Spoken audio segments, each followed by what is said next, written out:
I get nervous when I talk in front of a camera and like that, so I'm just going to start with a joke. And so that joke is, why did the Special Olympics coach go into the bank? To get their quarterback. I know.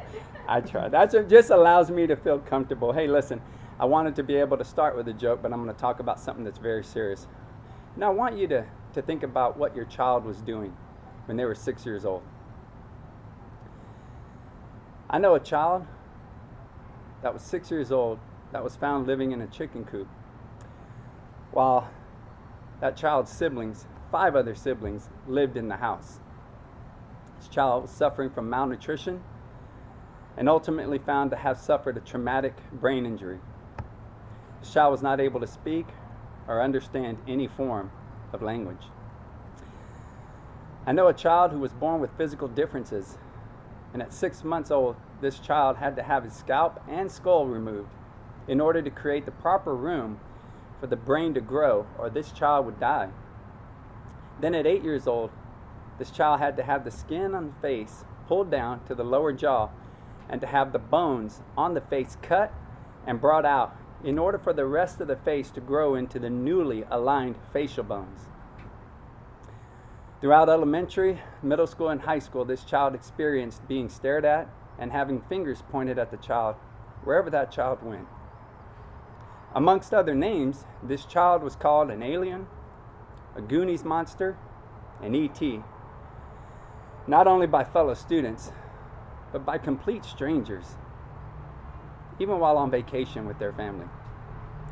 This child had been shoved in a locker, thrown into a laundry basket, and made to eat lunch alone, made to feel like an outsider, to feel excluded. Why did these situations mean so much to me? Why is it that I'm sharing these stories with you on this day? I never introduced myself to you, but I think now's a good time. My name is Trini, Trinidad, and I am a part-time Special Olympics coach. I'm also a veteran of our United States Air Force and a retired 23-year veteran police officer of the city of San Antonio. I've seen situations like this throughout my law enforcement career, and although I was able to immediately help children, like the children I just mentioned, due to calls that still needed to be handled in my section, I often had to turn over these children to other resources that the department had in order to give these children the needed services that they required for their situations. I felt as if I had not done enough of what I wanted to do for these children and felt empty inside when I left the scene. Special Olympics gave me and over 97,000 other law enforcement members the opportunity to help children, like the children I just mentioned, by participating in the Law Enforcement Torch Run. What is the Law Enforcement Torch Run, you ask? Well, I'll explain. The Law Enforcement Torch Run began in 1981 when Wichita, Kansas Police Chief Richard Lemunion created the Torch Run. He thought the Torch Run would help law enforcement be active in the community and support Special Olympics Kansas. In 1983, Chief Lemunion presented the program to the International Association of Chiefs of Police.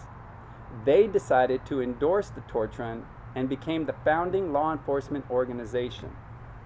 With the IACP support, the Law Enforcement Torch Run became the movement's largest public awareness and fundraising group for Special Olympics. Known as Guardians of the Flame, law enforcement members and Special Olympics athletes carried the flame of hope into the opening ceremonies of local competitions. They also carried into Special Olympics state, national, regional, and world games. There are again over 97,000 law enforcement members that carry the flame of hope annually. The flame symbolizes courage and celebration of diversity, uniting communities around the globe.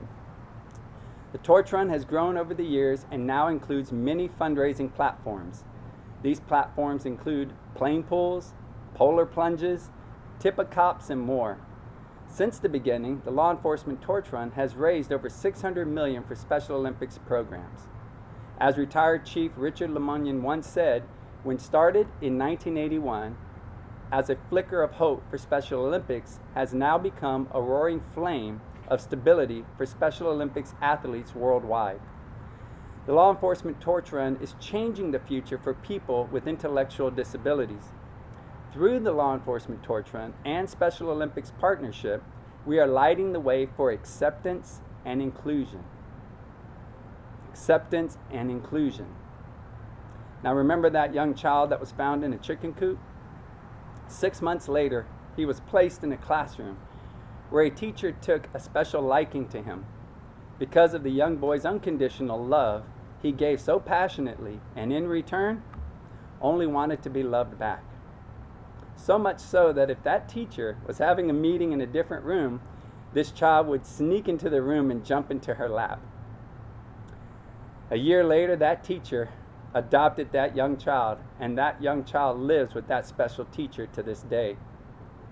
That wonderful teacher has served for over 30 years as a Special Olympics coach. She is my personal hero, along with all the coaches in Special Olympics. Now remember that kid that was called an alien because of his differences?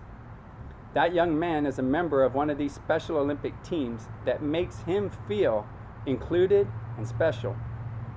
He had a great group of coaches and a better group of best friends. Because of Special Olympics and the loving actions of the staff, volunteers, and especially the coaches involved in Special Olympics, those children have found a home amongst their teams where they feel accepted and included despite their differences and are instead celebrated for their hearts. One last thing about me, I'm a 2-time cancer survivor with less than an 8% chance of living past 5 years. And I'm almost 3 years into that statistic. Most people wouldn't get on a plane with a less than 8% chance of it reaching its destination. Yet, while facing these odds, I've started a nonprofit and I've created a conference in an effort to help children and people in general who are in need. Now you can help these children and adults who are in need, not only by signing up to help as a volunteer in one of our many events, but also through your monetary donations. I have personally seen where your money goes when you donate. Ice creams after dances, Gatorades after track, and food either at the fields or at a restaurant after an event. Providing uniforms so these children get the experience of feeling a part of a team, even some for the first time, are where those donations go. So I ask you now to consider donating to a charity that has the ability to change people's lives for the better, as it has done for children that I spoke about earlier. Please consider donating to Special Olympics, because these children are truly special. Thank you so much for giving me the opportunity to speak about the children of Special Olympics.